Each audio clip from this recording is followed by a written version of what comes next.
There's something magical about solo travel, don't you think? It's just you, the road, and the cities waiting to tell you their stories. But traveling alone, especially as a woman, can be overwhelming. The fear of navigating unknown crowds, going to different cities, and even stepping out of your comfort zone is real. You are not the only one. But here's the thing, once you do it, you realize how freeing it is. Hey everyone, welcome back to my channel, The Bite-Sized Traveler. Today we are going to the beautiful city of Jaipur. This city, with its warmth, history and beauty, was the perfect place to remind myself that I'm capable of much more than I think I am, and the world is more welcoming than we think. Hey everyone, welcome back to my channel, The Bite-Sized Traveler. Today, your favorite traveler has made her way to Jaipur. This is the India edition.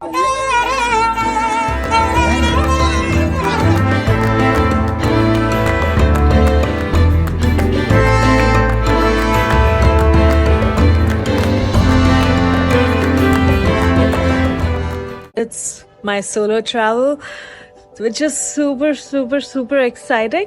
For my stay, I'm staying at the Lalit, which is near the airport, and it's pretty accessible. It's near the Patrika gate. Lalit is a 5-star hotel and it has a really beautiful aesthetic architecture. You can see the inspiration of, art and artists of Jaipur in the way it's built. I'm so excited because tomorrow we'll be going around Jaipur and seeing a lot of sightseeing places. I'll be taking you through the different local architecture, the art and craft in the area, and we have some forts too. Jaipur is divided into two parts, the old city, enclosed by 4 grand gates, and the newer, more modern part of the city.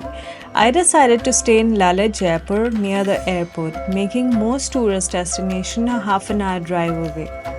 The old city, often called the Pink City, is where most of the historical gems are. But it's also where the traffic can get really intense. If you're planning to explore Jaipur in a day, trust me, hire a private driver. City's best spots are scattered and having a car makes everything 10 times easier. Plus, rickshaw and cab fares can add up quickly.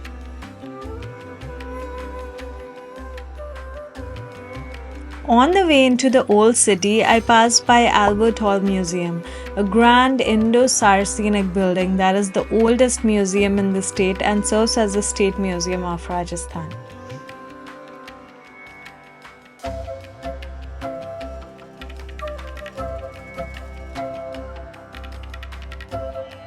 Our first stop today is Amer Fort, but just a short drive from Amer Fort is one of Jaipur's hidden gems, Panna Meena ka Kund. This 16th century stepwell isn't just a functional water reservoir, it's a stunning example of ancient engineering and aesthetic symmetry. For our first stop of the day, we have come to Panna Meena Kund. It is a stepwell lake, unlike all other lakes in Amer, which is round in shape. This is made for the queen so that natural water that flows from the lake beside the mountains comes down to this lake where the queen can use it for her residential purposes. The crisscross staircase and geometric perfection make it a favorite among photographers and history lovers alike. While it's not as crowded as the major forts, there's a quiet energy here, like time has slowed down just for you to admire every angle, every shadow.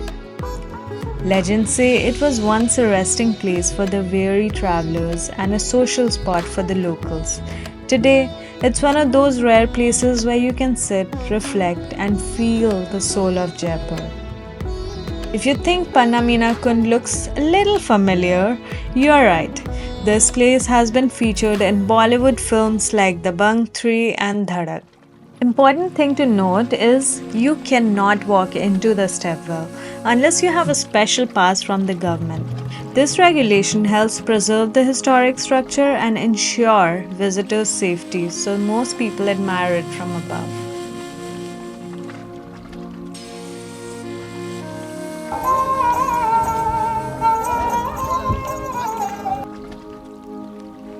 Next stop, Amer Fort.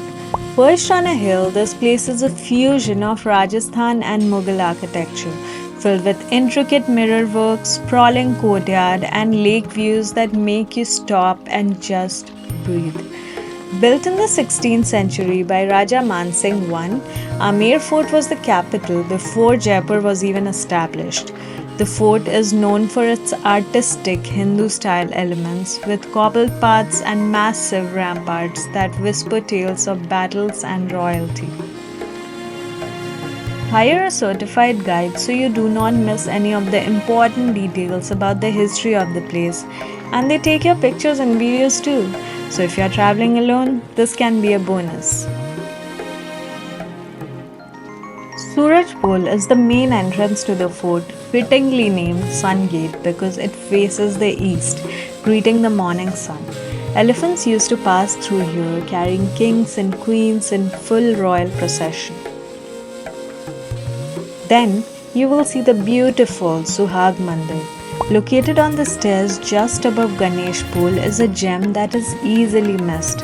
The framed lattice screens you see are where the women used to peek out and watch the soldiers who would assemble and celebrate their victory on Jaleb Chowk. Then there's a hard to miss spot, Sheesh Mahal. Every inch of the wall and ceiling is encrusted with tiny convex mirrors bordered by delicate floral patterns and gemstone inlays. It was designed so that even the softest flicker of candlelight would dance across the entire room.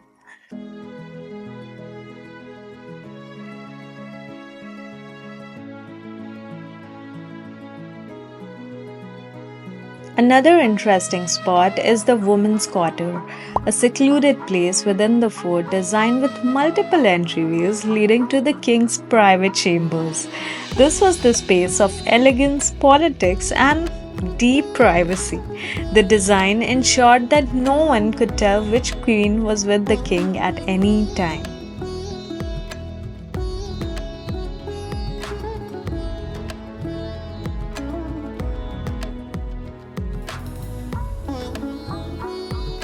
If you come early, you get to experience it without the crowd. And if you love photography, this place is a dream.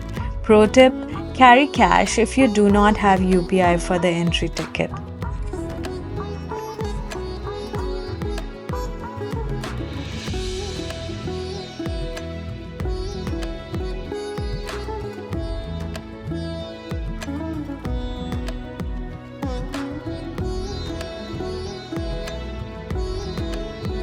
Last but not the least is the hidden tunnel in Jaigarh Fort. This secret escape route connects Amer Fort to Jaigarh Fort on the nearby hill. I'm in the emergency exit section and it is dark, but it's really, I think it's lighted by the government. People are trying to scare each other. I'm trying to find way out, but seems like it just goes on forever.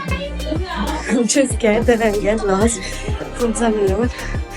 But I can see the light. I don't know where I came out. We'll figure it out. It's partially open to visitors now, and walking through it felt like stepping into a spy movie. While Amer Fort steals the spotlight, Jaipur is home to two other incredible forts, Nahargarh and Jaigarh Fort. Nahargarh Fort, built by Maharaja Savai Jai Singh II, sits atop the Aravali Hills and offers the best panoramic view of Jaipur, especially at sunset. Meanwhile, Jaigarh Fort is known for housing the world's largest canyons on wheels. This fort was primarily a military stronghold, ensuring the safety of Amer Fort and the city below. On your way to Amer Fort, you pass through a historic town of Amer, once the thriving capital of Kachwaha Rajputs before Jaipur was established. With its narrow lanes, centuries-old temple, and faded havelis, Amer feels like a living museum.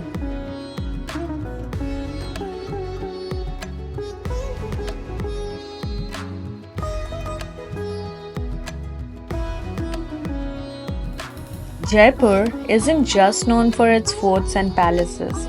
Like a living canvas of colors and craftsmanship, one of its most iconic contributions to Indian heritage is its block printing tradition, the Jaipur prints.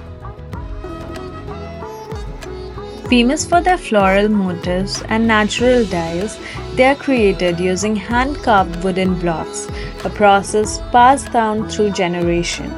You can find these prints on everything from bed sheets and saris to scarves and journals. I was lucky enough to visit an artisan workshop where I watched a craftsman line up each print with such precision. It was just amazing to watch.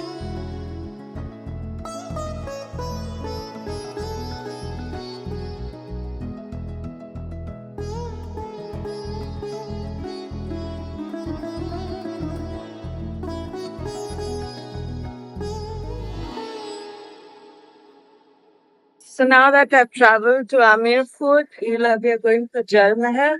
Initial plan was to go to Nahargarh Fort, but Amer Fort is better if you have time for only one of the forts in Jaipur. So Amer was the way to go. It was super big, super pretty, and the guide was nice. So now finally, we're on our way to Jal Mahal.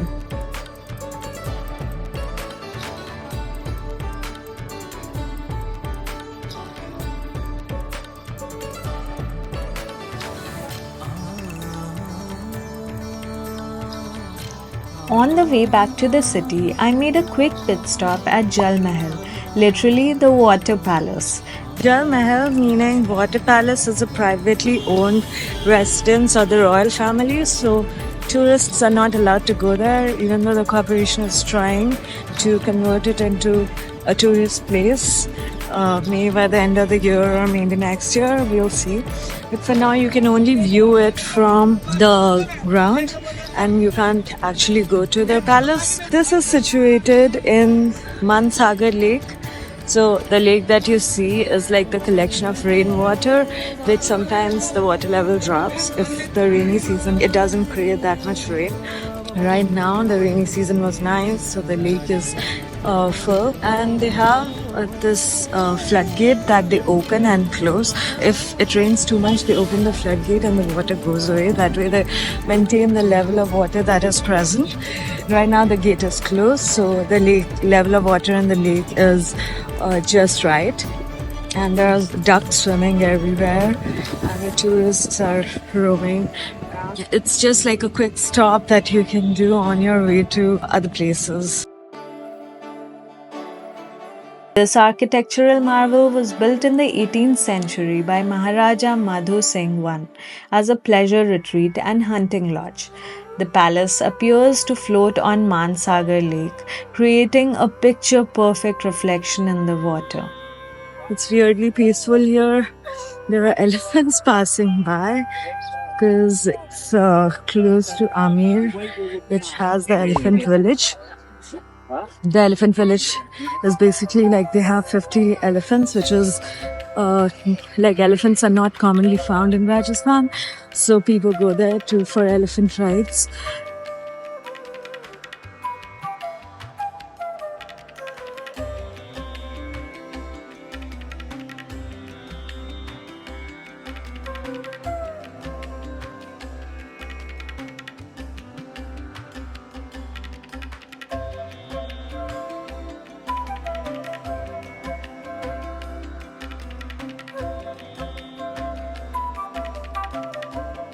Jaipur's fort reminded me that strength doesn't have to be loud.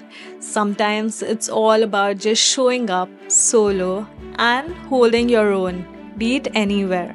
So, if you're trying to travel solo in India, let Jaipur be your first step. As an inspiration to all the women out there, take that leap of faith. I hope this is a reminder to you that solo travel can both be enriching and empowering. Just stay curious, stay safe, trust your instincts, and embrace the unknown because the world is yours to explore.